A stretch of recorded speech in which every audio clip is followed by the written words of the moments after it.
بسم اللہ الرحمن الرحیم۔ السلام علیکم ورحمۃ اللہ وبرکاتہ۔ یہ مختصر القدوری کا 41واں سبق ہے۔ اس سبق میں آپ کتاب الاجارہ کا بقیہ حصہ پڑھیں گے۔ کتاب الاجارہ کا ایک حصہ آپ نے گزشتہ سبق میں پڑھا ہے، اس میں اجارہ کی تعریف، اس کی شرائط اور اس کے جو بنیادی احکام ہیں، مسائل ہیں، وہ آپ نے پڑھ لیے ہیں۔ اب اس سبق میں اجارہ سے متعلق مزید مسائل اور احکام آپ پڑھیں گے۔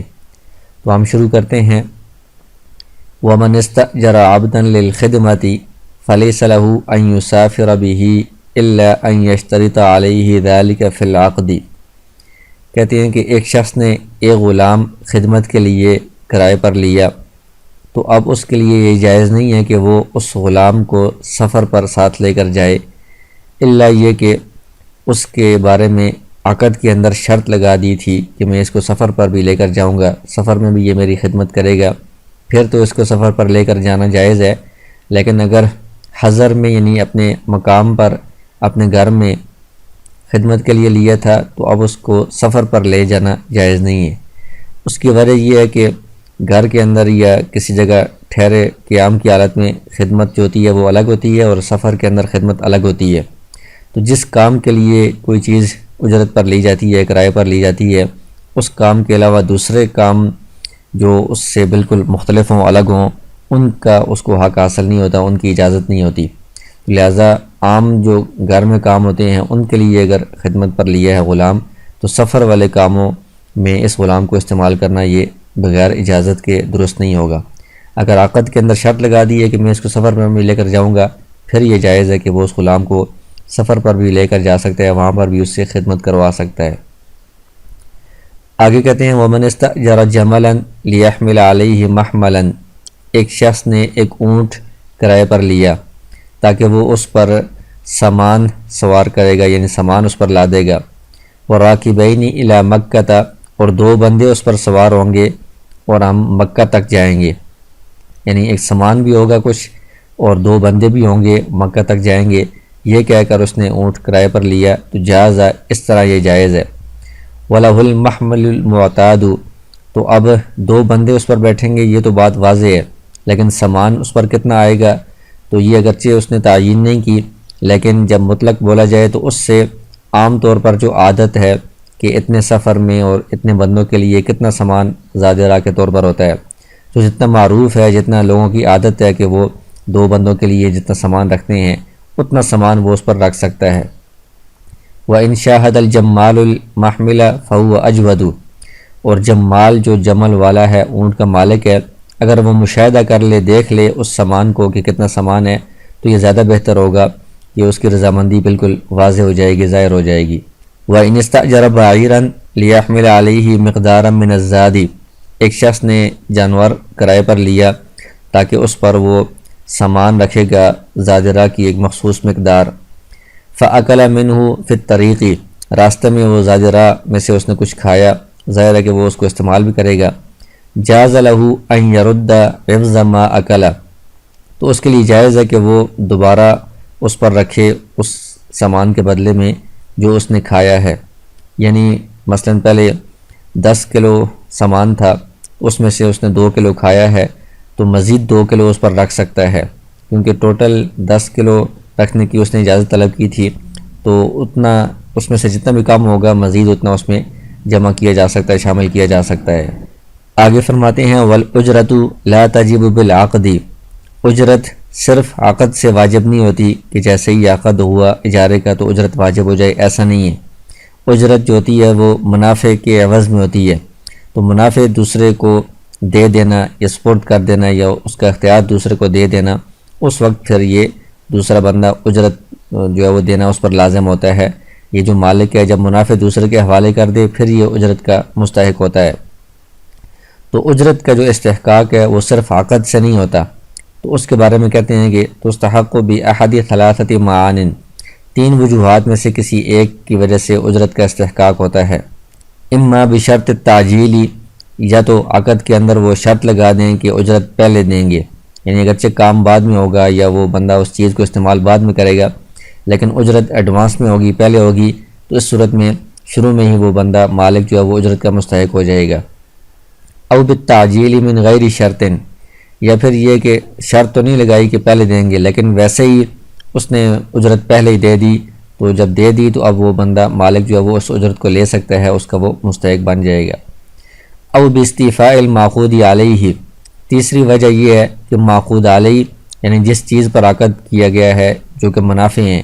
جب وہ منافع پورے وصول کر لیے جائیں، وہ حاصل ہو جائیں، تو اس کے بعد اجرت اس پر لازم ہو جاتی ہے، اجرت کا استحقاق ہو جاتا ہے۔ آگے کہتے ہیں ومن استأجر دارا، کسی شخص نے گھر کرائے پر لیا، فللموجری ان یطالبہ باجرت کل یوم، تو شروع میں انہوں نے کوئی وقت مقرر نہیں کیا کہ یہ گھر جو کرایہ ہے وہ ماہانہ ہوگا یا سالانہ ہوگا یا کس طرح ہوگا، تو مطلقاً گھر کرائے پر لیا۔ اب جو موجر ہے، موجر کہتے ہیں کرائے پر دینے والا، جو گھر کا مالک ہے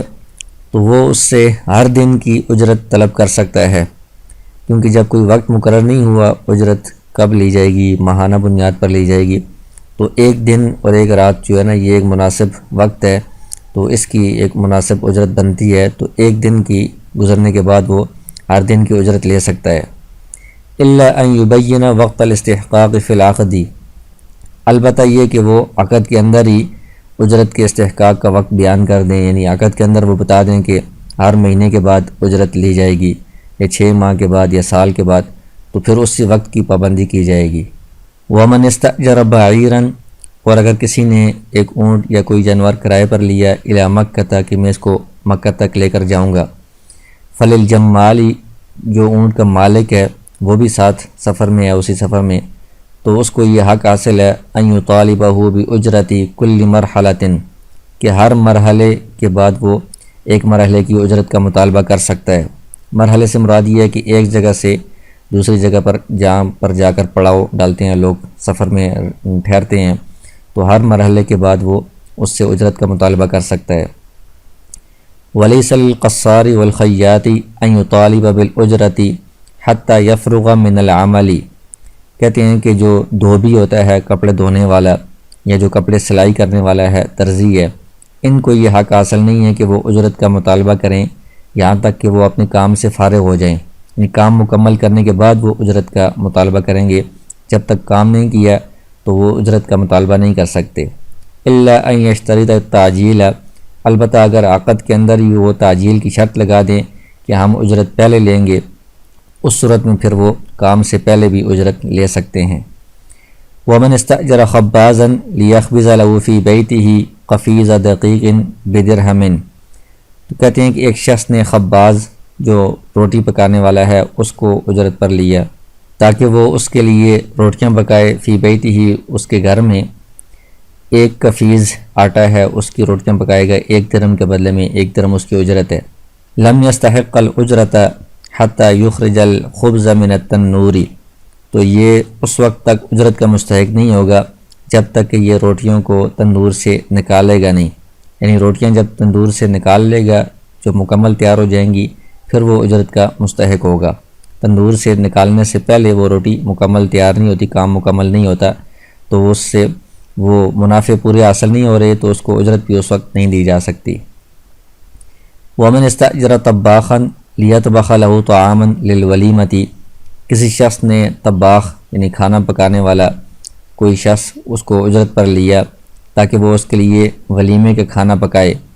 فالغرف علیہ، تو کہتے ہیں کہ کھانا پکانے کے بعد اس کو پلیٹوں میں ڈالنا یہ بھی اسی کے ذمے ہے۔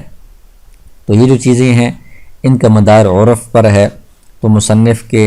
زمانے میں ان کے علاقے میں جو عرف تھا وہ یہی تھا کہ جو پکانے والا تھا وہی ڈال کر بھی دیتا تھا، تو اس لیے وہ کہتے ہیں کہ عرف کے اعتبار سے ڈالنا بھی اسی کی ذمہ داری ہے۔ لیکن کسی اور زمانے میں کسی اور علاقے میں اگر پکانے والے کو صرف پکانا ہی اس کی ذمہ داری ہوتی ہے، پلیٹوں میں ڈالنا اس کی ذمہ داری نہیں ہوتی، تو پھر یہ اس کی ذمہ داری میں شامل نہیں ہوگا۔ ومن استأجر رجلا لیضرب له لبینا،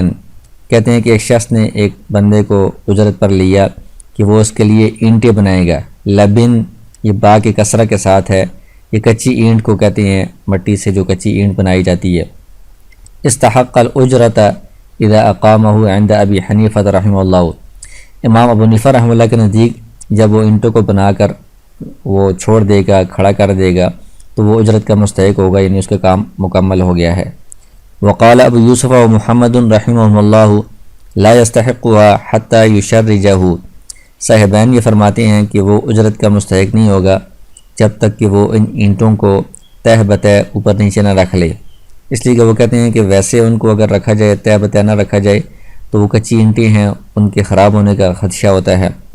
تو اس لیے ان کو تہ بتہ ان کو اوپر چڑھانا، اوپر رکھنا، یہ اس کی ذمہ داری میں شامل ہے۔ یہ کام مکمل کرے گا تب وہ اجرت کا مستحق ہوگا۔ وَإِذَا قَالَ لِلْخَيَّاطِ إِنْ خِطَّ هَذَا الثَّوْبَ فَارْسِيًّا فَبِدِرْهَمٍ، ایک شخص نے کپڑے سینے والے درزی سے کہا اگر تم نے اس کپڑے کو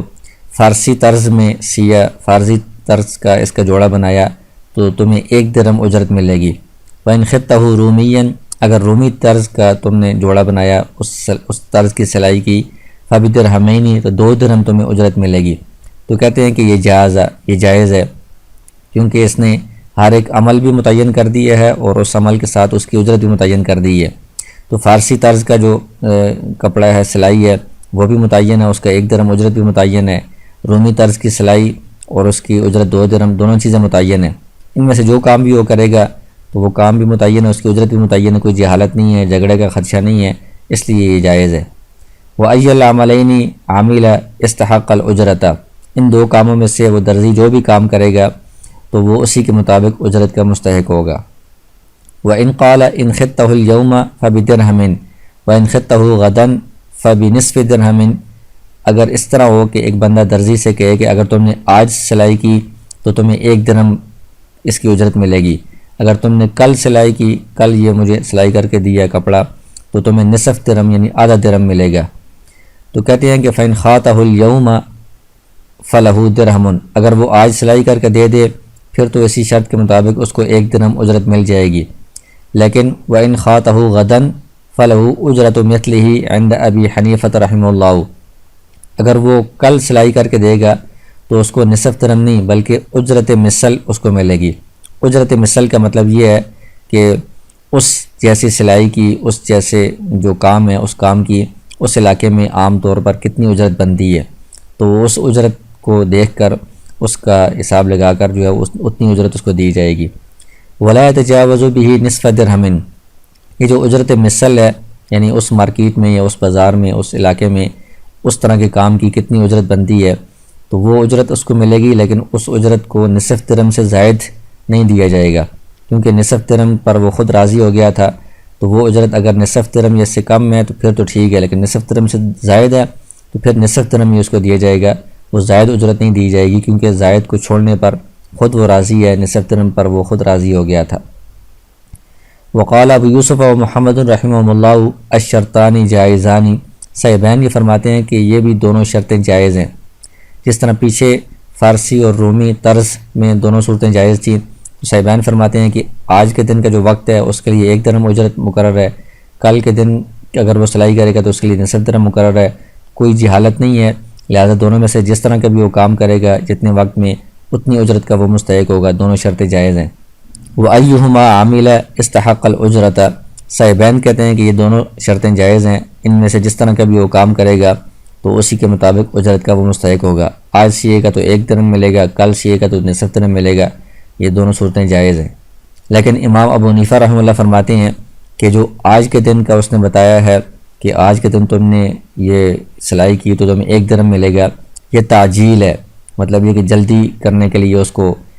کوئی خاص اجرت مقرر کر دی ہے، تو جلدی کے لیے اس طرح اجرت مقرر کرنا اور ٹائم مقرر کرنا یہ ٹھیک ہے، تو آج کے دن اس نے اگر سلائی کی تو 1 درہم اس کو مل جائے گا، یہ عقد درست ہے۔ لیکن وہ کہتے ہیں کہ کل والی جو اس نے کہا تھا نا، کل تم نے سیا تو تمہیں نصف درہم ملے گا، تو کل والی یہ تعلیق ہے، یعنی آئندہ کسی وقت کے ساتھ کسی شرط کے ساتھ معلق کر دینا، تو اجارے کے اندر جو تعلیق ہوتی ہے اس کی وجہ سے اجارہ فاسد ہو جاتا ہے، تو کل والی جو اس نے تعلیق کی ہے اس کل والی صورت میں اجارہ فاسد ہو گیا ہے، تو یہ اصول ہے کہ جب اجارہ فاسد ہو جائے اس صورت میں جو اجرت ہوتی ہے وہ مقررہ یا طے شدہ اجرت نہیں ملتی بلکہ اجرت مثل ملتی ہے، یعنی اس طرح کے کام کی اس علاقے میں کتنی اجرت بنتی ہے وہ اجرت اس کو ملتی ہے، لیکن وہ اجرت اگر طے شدہ سے زائد ہو تو زائد نہیں دیں گے، پھر جتنی طے شدہ ہے اس کی حد تک ہی دیں گے، تو اس لیے امام ابو حنیفہ رحمۃ اللہ کے نزدیک کل والی صورت میں اجرت مثل ملے گی،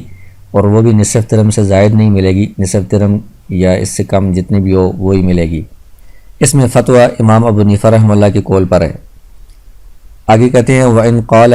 إِن سَكَّنْتَ فِي هَذَا الدُّكَّانِ عَطَارًا فَبِدِرْهَمٍ فِي الشَّهْرِ وَإِن سَكَّنْتَهُ حَدَّادًا فَبِدِرْهَمَيْنِ جَازَ، کہ ایک بندہ کسی کو دکان کرائے پر دے رہا ہے اور وہ کہتا ہے کہ اگر تم نے اس دکان کے اندر عطر فروش جو ہے خوشبو بیچنے والا اس کو تم نے ٹھہرایا تو 1 مہینے کی 1 درہم اجرت ہوگی، 1 درہم کرایہ ہوگا، لیکن اگر تم نے اس کے اندر حداد لوہار کو لوہے کا کام کرنے والا جو ہے اس کو ٹھہرایا تو 1 مہینے کی 2 درہم کرایہ ہوگا۔ تو کہتے ہیں کہ یہ صورت جائز ہے۔ اس کی وجہ یہ ہے کہ دونوں صورتیں الگ الگ بیان کر دی ہیں، ان کی جو اجرت ہے وہ بھی الگ الگ بیان کر دی ہے،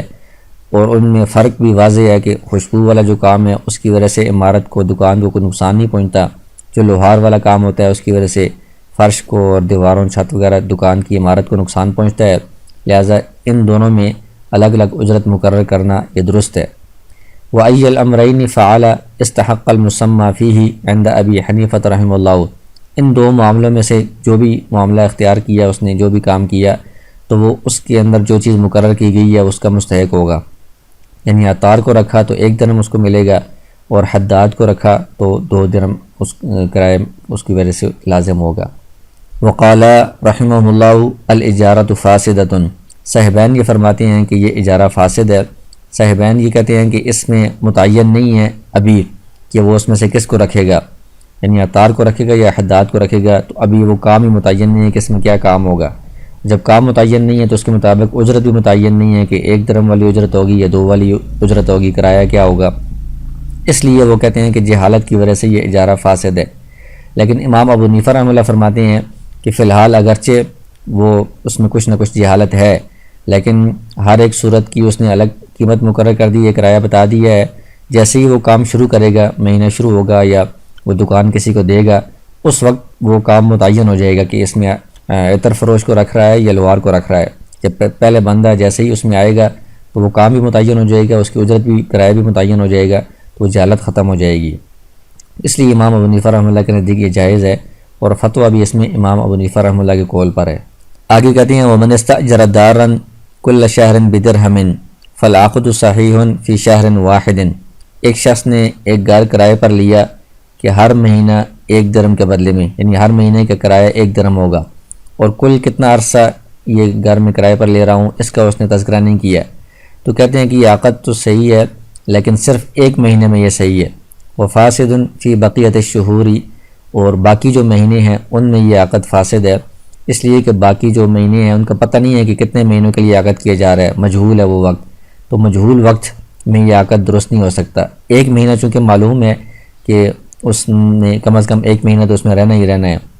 تو 1 مہینے کے اندر یہ عقد درست ہو جائے گا۔ الا ان یسمى جملۃ الشہور معلومۃ، البتہ اگر وہ عقد کے اندر سارے جتنے مہینے ہیں ان سب کو معلوم طور پر بیان کر دے کہ کل 2 سال یا 3 سال یا 1 سال اس میں رہیں گے، تو پوری مقدار معلوم ہو جائے تو اس صورت میں پھر یہ سارے مہینوں میں جتنا عرصہ وہ بتا رہے ہیں ان سب اس پورے عرصے میں یہ عقد درست ہو جائے گا۔ فَإِن سَكَنَ سَاعَةً مِّنَ الشَّهْرِ الثَّانِي صَحَّ الْعَقْدُ فِيهِ، جس صورت میں پہلے اس نے پوری مقدار بیان نہیں کی تھی، پوری مدت، صرف 1 مہینے میں یہ عقد صحیح تھا، تو اس صورت میں 1 مہینے کے بعد جب دوسرا مہینہ آ رہا ہے تو دوسرے مہینے میں 1 گھڑی بھی اگر وہ بندہ اس گھر کے اندر رہ رہا ہے تو اس مہینے کا بھی عقد درست ہو جائے گا، کیونکہ جب وہ اس گھر کے اندر رہ رہا ہے اور مالک بھی خاموش ہے، اس نے اس کو اجازت، گویا کہ اس نے اجازت دے دی ہے، تو گویا کہ انہوں نے خاموشی کے اندر اگلے مہینے کا بھی عقد کر لیا ہے کہ اس مہینے میں بھی وہ رہے گا۔ تو جس طرح بیع تعاطی ہوتی ہے، بیع کے اندر خاموشی سے بیع ہو جاتی ہے، اسی طرح یہاں پر بھی یہ تعاطی کے ذریعے سے گویا کہ اگلے مہینے کے بھی عقد ہو رہا ہے کہ یہ بندہ بھی اس میں رہ رہا ہے اور مالک بھی خاموش ہے، تو گویا کہ ان کی اجازت سے نیا عقد اگلے مہینے میں آ گیا ہے، شروع ہو گیا ہے۔ وَلَمْ يَكُنْ لِلْمُوجِرِ أَنْ يُخْرِجَهُ إِلَىٰ أَنْ يَنْقَضِيَ الشَّهْرُ، تو دوسرے مہینے میں 1 گھڑی بھی جب رہا تو دوسرے مہینے کا بھی عقد درست ہو گیا ہے، تو لہٰذا جو موجر ہے، جو مالک مکان ہے کرائے پر دینے والا، وہ اس کو اس دوسرے مہینے میں نکال نہیں سکتا درمیان میں، جب تک کہ دوسرا مہینہ مکمل نہ ہو جائے۔ وَكَذَلِكَ حُكْمُ كُلِّ شَهْرٍ یسکن فی اولیہ یوما او ساعتا۔ اسی طرح اس کے بعد جتنے مہینے ہیں، ہر مہینے میں شروع میں اگر وہ ایک دن یا ایک گھڑی رہتا ہے تو اس مہینے کا عقد درست ہو جاتا ہے، عقد لازم ہو جاتا ہے، اس مہینے کے درمیان میں وہ نہیں نکال سکتا مالک اس کو۔ وَإِذَا اسْتَأْجَرَ دَارًا شَهْرًا بِدِرْهَمٍ فَسَكَنَ شَهْرَيْنِ، کہتے ہیں کہ ایک شخص نے ایک گھر کرائے پر لیا صرف ایک مہینے کے لیے اور ایک درہم کرایہ مقرر کیا، یعنی اس نے شروع میں کہا کہ صرف ایک مہینہ اس میں رہیں گے، اور اس کے بعد وہ 2 مہینے رہا، فَعَلَيْهِ أُجْرَةُ الشَّهْرِ الْأَوَّلِ، تو اس پر صرف پہلے مہینے کی اجرت لازم ہوگی، کیونکہ اس میں وقت مقرر تھا اور اسی کا کرایہ طے ہوا تھا۔ دوسرے میں یہ رہا ہے تو اس نے نہ کوئی عقد کیا ہے اور نہ مالک نے اس سے کوئی بات کی ہے، وہ بھی خاموشی سے اس کو اجازت دے رہا تھا، گویا کہ وہ اس کی طرف سے تبرع تھا، احسان تھا کہ اس پر اجرت لازم نہیں ہے۔ لیکن یہ اپنی طرف سے چونکہ اس نے اس کا گھر استعمال کیا ہے ایک مہینہ، اپنی طرف سے اس کو کچھ دے دے تو یہ زیادہ بہتر ہے۔ ولا شیء علیہ من الشہر الثانی، کہتے ہیں کہ دوسرے مہینے کی اس پر کوئی چیز لازم نہیں ہے، کرایہ لازم نہیں ہے، کیونکہ عقد ہی ایک مہینے کا ہوا تھا، انہوں نے صراحتاً کہہ دیا تھا کہ صرف ایک مہینہ اس گھر میں رہیں گے، تو دوسرا مہینہ عقد میں شامل نہیں ہے، اجارے میں شامل نہیں ہے، وہ ویسے مالک کی اجازت سے اس میں رہا ہے تبرع و احسان کے طور پر، تو اس کی اجرت لازم نہیں ہے۔ وَإِذَا اسْتَأْجَرَ دَارًا سَنَةً بِعَشْرَةِ دَرَاهِمَ جَازَ، کہتے ہیں کہ ایک شخص نے ایک گھر کو ایک سال کے لیے کرائے پر لیا، 10 درہم کے بدلے میں 10 درہم کرایہ مقرر کیا، تو یہ بھی جائز ہے، اگرچہ اس میں ہر مہینے کا کرایہ کتنا ہے یہ نہیں بتایا، تو ایک سال بھی ایک معلوم مدت ہے اور اس میں 10 درہم کرایہ بھی معلوم ہے، اس میں کوئی جہالت نہیں ہے، کوئی جھگڑے کا اندیشہ نہیں ہے، تو یہ درست ہے۔ اگر اس کو مہینوں پر تقسیم کرنا چاہیں تو 10 درہم کو 12 مہینوں پر تقسیم کریں گے تو وہ بھی مقدار معلوم ہو جائے گی، لہٰذا یہ عقد درست ہے، جائز ہے۔ وَإِن لَّمْ يُسَمِّ قِسْطَ كُلِّ شَهْرٍ مِّنَ الْأُجْرَةِ، اگرچہ ہر مہینے میں اجرت میں سے کتنا حصہ بنتا ہے اس کا تذکرہ نہیں کیا ہے، تب بھی یہ جائز ہے، کیونکہ تقسیم کرنے سے وہ معلوم ہو جائے گا، تقسیم نہ بھی کریں تو پورے سال کا اکٹھا بھی دیا جا سکتا ہے، اس میں کوئی جہالت نہیں ہے، جائز ہے یہ۔ وَيَجُوزُ أَخْذُ أُجْرَةِ الْحَمَّامِ وَالْحَجَّامِ، آگے کہتے ہیں کہ اجرت لینا جائز ہے حمام کی اور حجام کی۔ حمام سے مراد یہ ہے کہ نہانے کی جگہ ہے جہاں پر لوگ آ کر نہاتے ہیں اور پردے کے اندر وہ نہاتے ہیں، تو چونکہ وہ جگہ بھی استعمال ہو رہی ہے، اس میں جو پانی وغیرہ کا انتظام ہے اس کے لیے بھی ان کو منافع لوگ حاصل کر رہے ہیں، تو اس کی اجرت لی جا سکتی ہے، یہ جائز ہے۔ حجام سے مراد پشنے لگوانے والا ہے، یعنی حجامہ جو لگایا جاتا ہے، تو وہ بھی ایک کام ہے، جس طرح جو ڈاکٹر ہے وہ علاج کرتا ہے، اس کی فیس لیتا ہے، اس کی اجرت لیتا ہے، اس طرح جو حجامہ لگوانے والا ہے، پشنے لگوانے والا ہے، وہ بھی اس کام کی فیس لے سکتا ہے، اس کی اجرت لے سکتا ہے۔ وَلَا يَجُوزُ أَخْذُ أُجْرَةِ عَصْبِ التَّيْسِ، آگے کہتے ہیں کہ جانور میں جو نر ہوتا ہے اس کو مادہ کے ساتھ جفتی کروانے کی اجرت لینا یہ جائز نہیں ہے، کیونکہ یہ ایسی کوئی چیز نہیں ہے کہ جس کو مالی منافع شمار کیا جائے، اس کی وجہ سے اجرت نہیں لی جا سکتی۔ البتہ اگر خوشی سے اس نر جانور کے مالک کو دوسرا بندہ کوئی چیز دے دے تو یہ بہتر ہے۔ وَلَا يَجُوزُ الْإِسْتِئْجَارُ عَلَى الْأَذَانِ وَالْإِقَامَةِ وَتَعْلِيمِ الْقُرْآنِ وَالْحَجِّ، آگے کہتے ہیں کہ اذان پر اجرت لینا یا اقامت پر اجرت لینا یا قرآن کی تعلیم دینے پر اجرت لینا یا حج دوسرے کی طرف سے بندہ کر رہا ہے تو اس سے اجرت لینا، یہ ساری صورتیں جائز نہیں ہیں۔ تو ویسے تو اصول یہی ہے کہ جو چیزیں عبادت ہیں تو عبادت پر کسی سے اجرت لینا جائز نہیں ہے، عبادت کی جو چیزیں ہوتی ہیں وہ ثواب کے لیے ہوتی ہیں، اللہ کی طرف سے ان پر اجر ملتا ہے، ثواب ملتا ہے، تو عبادات پر یا جو چیزیں شرعی طور پر لازم ہوتی ہیں بندوں پر، ان میں اجرت لینا جائز نہیں ہوتا۔ لیکن جو ایسی چیزیں ہیں کہ مثلاً قرآن کی تعلیم ہے، پہلے زمانے میں تو چونکہ بیت المال کی طرف سے جو قرآن کی تعلیم دینے والے تھے یا مؤذن وغیرہ ہوتے تھے یا امام جو ہوتے تھے، ان کو بیت المال کی طرف سے وظائف دیے جاتے تھے، ان کو تنخواہیں مقرر تھیں، تو اس لیے وہ وہاں سے وظیفہ لے کر وہ مفت میں تعلیم دیتے تھے اور امامت کرتے تھے، لوگوں سے وہ کچھ اجرت نہیں لیتے تھے۔ لیکن بعد کے زمانے میں جب یہ حکومت کی طرف سے یا بیت المال کی طرف سے یہ ان کے وظائف ختم ہو گئے ہیں، اب اگر یہ کہا جائے کہ قرآن کی جو تعلیم دینے والے ہیں یا جو اذان اور اقامت کہنے والے ہیں یا امامت کرنے والے ہیں، وہ اگر مفت میں یہ سارے کام انجام دیں، اجرت نہ لیں، تو ظاہر ہے کہ ان کی بھی گھر کی ضروریات ہیں، اخراجات ہیں، تو وہ پورے نہیں ہوں گے، تو وہ پھر لوگ ان چیزوں کو چھوڑ دیں گے، وہ اپنی ضروریات کے لیے وہ دیگر ذرائع معاش کو اختیار کریں گے، تو ان چیزوں کو جب وہ چھوڑیں گے تو پھر یہ جو اسلام کے شاعر ہیں، اذان، امامت، جماعت وغیرہ، قرآن کی تعلیم، ان کے ضائع ہونے کا اندیشہ ہے، خطرہ ہے کہ یہ چیزیں جو اسلام کے اندر ضروری ہیں یہ چیزیں ضائع ہو جائیں گی۔ تو ان کو ضائع ہونے سے بچانے کے لیے بعد کے جو فقہاء ہیں انہوں نے اجازت دی ہے، قرآن کی تعلیم پر بھی جو قرآن کا معلم ہے وہ اجرت لے سکتا ہے، اسی طرح مؤذن اور جو امام ہیں وہ بھی اجرت لے سکتے ہیں۔ تو بعد کی جو علماء ہیں ان کے نزدیک ان پر اجرت لینا جائز ہے۔ ولا يجوز الاستئجار على الغناء والنوح، آگے کہتے ہیں کہ گانے بجانے پر یا نوحہ کرنے پر اجرت لینا جائز نہیں ہے، کیونکہ یہ دونوں کام ممنوع ہیں، گناہ کے کام ہیں، تو گناہ کے کام پر اجرت لینا یہ حلال نہیں ہو سکتا، حرام ہی ہوگا۔ نوحہ سے مراد یہ ہے کہ کسی کے غم میں اونچی آواز سے رونا یا کپڑے پھاڑنا، اس طرح کا جو نوحہ ہوتا ہے وہ بھی ممنوع ہے، اس کے اوپر بھی اجرت لینا جائز نہیں ہے۔ ولا يجوز اجارۃ المشاع عند ابی حنیفہ رحمہ اللہ، مشاع کا مطلب یہ ہے کہ جو چیز مشترک ہو دو یا زیادہ بندوں کے درمیان، تو اس میں سے ایک بندہ اپنے حصے کو اجارے پر دے، کرائے پر دے، کہتے ہیں کہ یہ اس مشاع چیز کا اجارہ جائز نہیں ہے امام ابو حنیفہ رحمہ اللہ کے نزدیک۔ امام ابو حنیفہ رحمہ اللہ فرماتے ہیں کہ کسی چیز کو اجارے پر دینے کا مطلب یہ ہے کہ یہ چیز مکمل اس کے حوالے کر دی جائے دوسرے کے، تاکہ وہ اس سے مکمل منافع حاصل کر سکے۔ تو جب مثلا ایک مکان ہے وہ دو بندوں کے درمیان مشترک ہے، تو اس مکان کے ہر حصے میں، ہر جز کے اندر دونوں کی شرکت ہے، دونوں کا اس میں حصہ ہے۔ تو ایک بندہ اگر اپنے حصے کا دوسرے کو اجارے پر دے رہا ہے تو دوسرا بندہ اس کے حصے سے مکمل طور پر منافع حاصل نہیں کر سکتا، کیونکہ اس میں دوسرے بندے کا بھی ہر جز کے اندر حصہ ہوتا ہے۔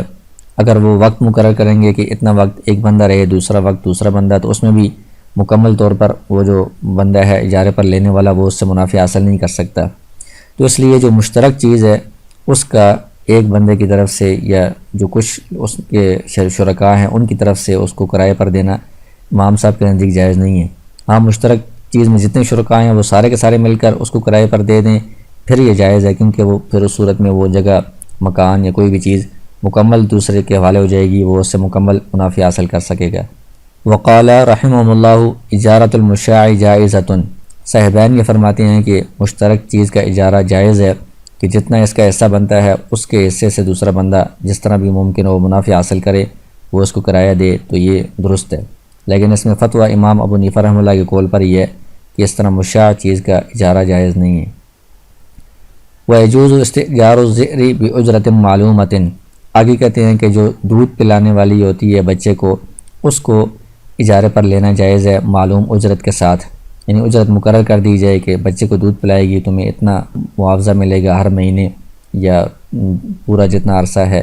تو اس کے حساب سے یہ اجرت معلوم ہو تو یہ بھی جائز ہے۔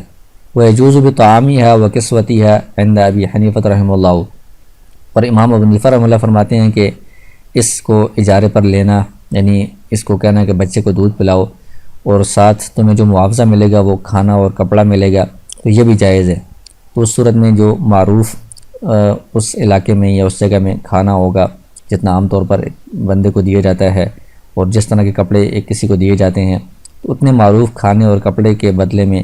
وہ بچے کو دودھ پلائے گی، تو یہ بھی جائز ہے، اس میں بھی کوئی جہالت نہیں ہے۔ وَلَيْسَ لِلْمُسْتَأْجِرِ أَن يَمْنَعَ زَوْجَهَا مِنْ وَطِئِهَا، تو جس کو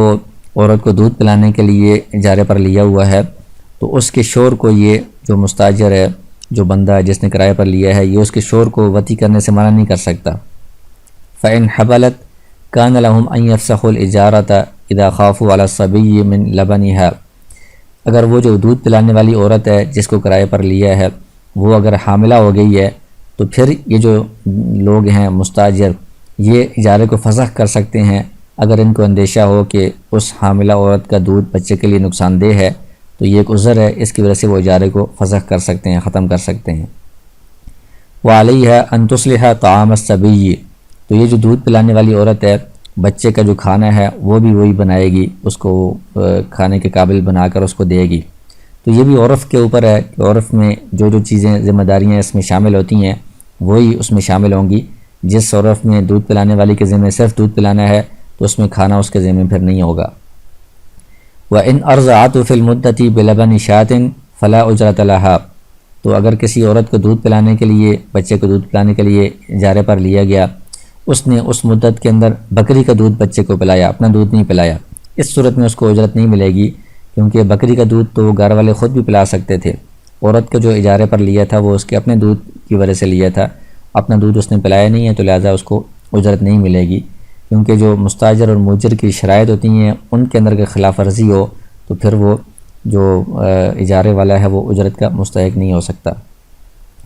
وَكُلُّ صَانِعٍ لِعَمَلِهِ أَثَرٌ فِي الْعَيْنِ كَالْقَصَّارِ وَالصَّبَّاغِ، کہتے ہیں کہ ہر وہ کام کرنے والا کہ جس کے کام کا اس چیز کے اندر اثر ہو، اس کے اندر اس کام کے اثرات موجود ہوں، جیسے دھوبی ہوتا ہے یا رنگ ساز ہوتا ہے، تو کپڑے کو رنگا ہے، کپڑے کے اندر رنگ کے اثرات موجود ہیں، کپڑے کو دھویا ہے، اس کے اندر دھونے کے اثرات موجود ہیں۔ فَلَهُ أَن يَحْبِسَ الْعَيْنَ بَعْدَ الْفَرَاغِ مِنْ عَمَلِهِ، تو ایسے لوگ جن کے کام کا اس چیز کے اندر اثر موجود ہوتا ہے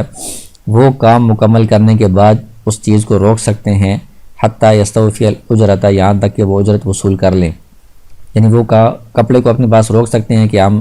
جب پیسے ملیں گے، اجرت ملے گی تب ہم کپڑا واپس کریں گے، تو یہ ان کو حق حاصل ہے۔ ومن لیس لعملہ اثر فی العین، اور جو لوگ ایسے ہیں کہ ان کے کام کا اس چیز کے اندر کوئی اثر موجود نہیں ہوتا، فلیس لہ ان یحبس العین للاجرۃ، تو وہ اجرت کے لیے اس چیز کو روک نہیں سکتے، کہ بلکہ وہ چیز تو دوسرے کی ہے مکمل، ان کا تو اس میں کوئی حصہ نہیں ہے، اس چیز کے اندر کوئی بھی اثر نہیں ہے، تو چیز تو دیں گے لیکن اس کے بعد پھر وہ اجرت کا مطالبہ کریں گے۔ کالحمال والملاح، جس طرح کے بوجھ اٹھانے والا ہے تو اٹھا کر دوسری جگہ لے کر جاتا ہے تو اس چیز کے اندر اس کا کوئی اثرات ظاہر نہیں ہوتے۔ اسی طرح ملاح جو کشتی کو لے جانے والا ہے تو وہ چیز دوسرے کی اپنے پاس نہیں روک سکتے، چیز فوراً دے دیں گے، پھر وہ اجرت کا مطالبہ کریں گے۔ وَإِذَا اشْتَرَطَ عَلَى الصَّانِعِ أَن يَعْمَلَ بِنَفْسِهِ، کہتے ہیں کہ کوئی کام کرنے والا کاریگر ہے، اس کے اوپر جب یہ عقد کے اندر شرط لگائی گئی کہ تم نے خود یہ کام کرنا ہے، تو اب وہ کسی اور سے وہ کام نہیں کروا سکتا۔ فَلَيْسَ لَهُ أَن يَسْتَعْمِلَ غَيْرَهُ، کسی اور سے وہ کام نہیں کروا سکتا، خود ہی وہ کرنا پڑے گا۔ وَإِنْ أَطْلَقَ لَهُ الْعَمَلَ، اگر جو بندہ تھا جس نے کام کروانا تھا اس نے اس کے لیے کام کو مطلق کہا، مطلق اس نے کہا کہ ہمیں یہ کام چاہیے، یہ نہیں بتایا کہ تم نے خود ہی کرنا ہے، اس طرح شرط نہیں لگائی۔ فَلَهُ أَن يَسْتَأْجِرَ مَن يَعْمَلُهُ، تو اب یہ جو کام کرنے والا ہے یہ کسی اور کو بھی کرائے پر لے سکتا ہے، اجرت پر لے سکتا ہے جو اس کے لیے کام کرے، یعنی کسی اور سے بھی یہ کام کروا سکتا ہے۔ وَإِذَا اخْتَلَفَ الْخَيَّاطُ وَالصَّبَّاغُ وَصَاحِبُ الثَّوْبِ، کہتے ہیں کہ اگر جو درزی ہے، کپڑے سینے والا ہے یا رنگ کرنے والا ہے، ان کا جو کپڑے کا مالک ہے اس کے ساتھ اختلاف ہو گیا۔ فقال صاحب الثوب للخیاط، کپڑے کے مالک نے درزی سے کہا امرتک ان تعملہ قباء، میں نے تمہیں حکم دیا تھا کہ تم اس سے قباء یعنی جو طرز ہے جوڑے کا اس طرح تم سلائی کرو۔ وقال الخیاط قمیصا، درزی کہہ رہا ہے کہ نہیں آپ نے قمیص کا کہا تھا کہ قمیص سلائی کرو۔ او قال صاحب ثوب للصباغ، یہ کپڑے والا رنگ ساز سے کہتا ہے رنگنے والے کو امرتک ان تصبغہ احمرا، میں نے تمہیں حکم دیا تھا کہ تم اس میں لال رنگ کرو۔ فصبغتہ اصفرا، تم نے اس کو زرد رنگ کر دیا ہے۔ فالقول قول صاحب الثوب مع یمینہ، تو کہتے ہیں کہ ان صورتوں میں جو کپڑے کا مالک ہے اس کا قول معتبر ہوگا قسم کے ساتھ۔ فإن حلف، اگر اس نے قسم کھا لی ہے، فالخیاط ضامن، تو اس کی بات مانی جائے گی۔ تو جو کپڑے سلائی کرنے والا ہے یا رنگ کرنے والا ہے اس نے اس کی بات کی خلاف ورزی کی ہے، لہٰذا وہ اس کا ضامن ہوگا، اس کے اوپر اس کپڑے کا ضمان آئے گا۔ اس کی وجہ یہ ہے کہ ایک تو یہ جو حکم ہوا ہے کپڑے سلائی کرنے کا یا رنگ کرنے کا وہ اس کپڑے کے مالک کی طرف سے ہوا ہے، تو یہ زیادہ بہتر جانتا ہے کہ اس نے کس چیز کا حکم دیا تھا۔ دوسری بات یہ ہے کہ اس صورت میں یہ جو خیاط یا صباغ ہیں، کام کرنے والے ہیں، وہ دعویٰ کر رہے ہیں کہ ہمارا کام درست ہے، ہم اجرت کے مستحق ہیں، اور جو کپڑے والا ہے وہ ان کا انکار کر رہا ہے کہ نہیں تم نے کام مکمل نہیں کیا، تمہارا کام درست نہیں ہے، تم اجرت کے مستحق نہیں ہو۔ تو جو مدعی ہوتا ہے اس کے ذمے بینہ پیش کرنا ہے، گواہ پیش کرنا ہے۔ اگر یہ درزی یا جو رنگ کرنے والا ہے یہ اگر گواہ پیش کر دیں پھر تو ان کی گواہی کی بنیاد پر ان کے حق میں فیصلہ ہو جائے گا۔ اگر ان کے پاس گواہ نہیں ہے تو یہ منکر ہے، انکار کرنے والا ہے کپڑے والا، تو منکر کا قول قسم کے ساتھ معتبر ہوتا ہے۔ وَإِنْ قَالَ صَاحِبُ الثَّوْبِ عَمِلْتَهُ لِي بِغَيْرِ اُجْرَةٍ، کپڑے والا کہتا ہے کہ تم نے میرے لیے بغیر اجرت کے کام کیا ہے، یعنی کوئی اجرت نہیں تھی، مفت میں تمہارے لیے تم نے میرے لیے کام کیا ہے، تمہیں کوئی اجرت نہیں ملے گی۔ وقال الصانع، جو کام کرنے والا ہے وہ کہتا ہے بِأُجْرَةٍ، کہ میں نے جو آپ کا کام کیا ہے یہ اجرت کے ساتھ کیا ہے، اجرت کے بدلے میں کیا ہے۔ فالقول قول صاحب الثوب مع یمینی عند ابی حنیفہ رحمہ اللہ، امام ابو حنیفہ رحمہ اللہ فرماتے ہیں کہ اس میں کپڑے والے کے قول معتبر ہوگا قسم کے ساتھ۔ ان کی دلیل وہی ہے کہ وہ جو بندہ ہے وہ اجرت کا دعویٰ کر رہا ہے جو صانع ہے، اور کپڑے والا انکار کر رہا ہے تو انکار کرنے والے کا قول معتبر ہوتا ہے قسم کے ساتھ۔ لیکن وقال ابو یوسف رحمہ اللہ،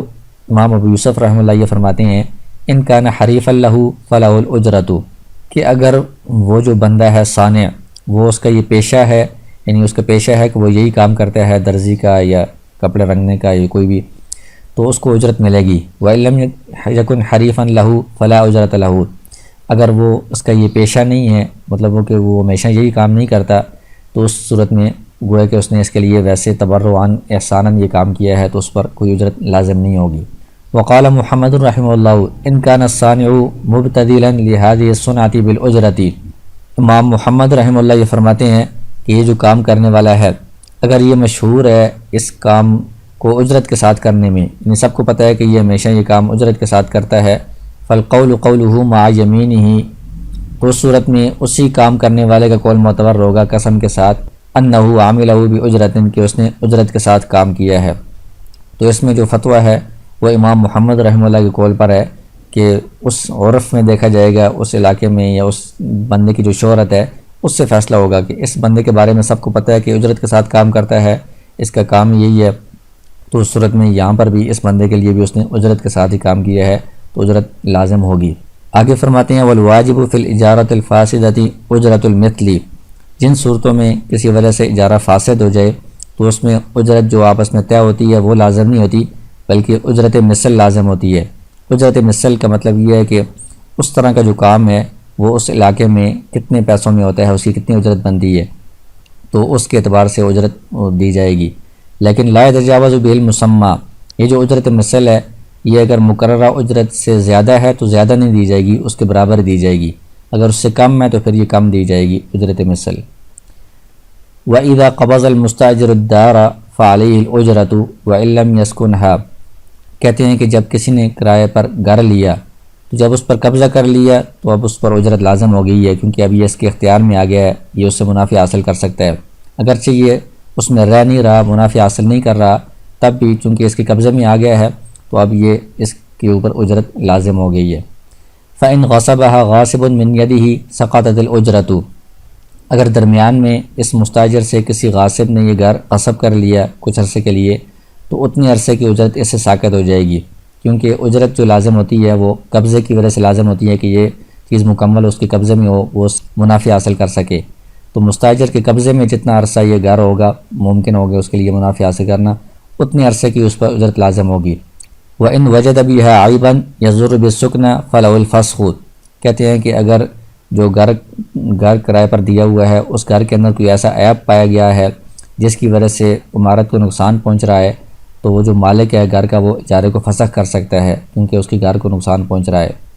وَإِذَا خَرَبَتِ الدَّارُ أَوْ انْقَطَعَ شُرْبُ الضَّيَّعَةِ أَوْ انْقَطَعَ الْمَاءُ عَنِ الرُّحَاءِ انْفَسَخَتِ الْإِجَارَةُ، کہتے ہیں کہ اگر گھر ویران ہو گیا یا جو زمین ہے اس کا جو پانی تھا اس کو جو لگ رہا تھا وہ پانی ختم ہو گیا، یا پھر یہ کہ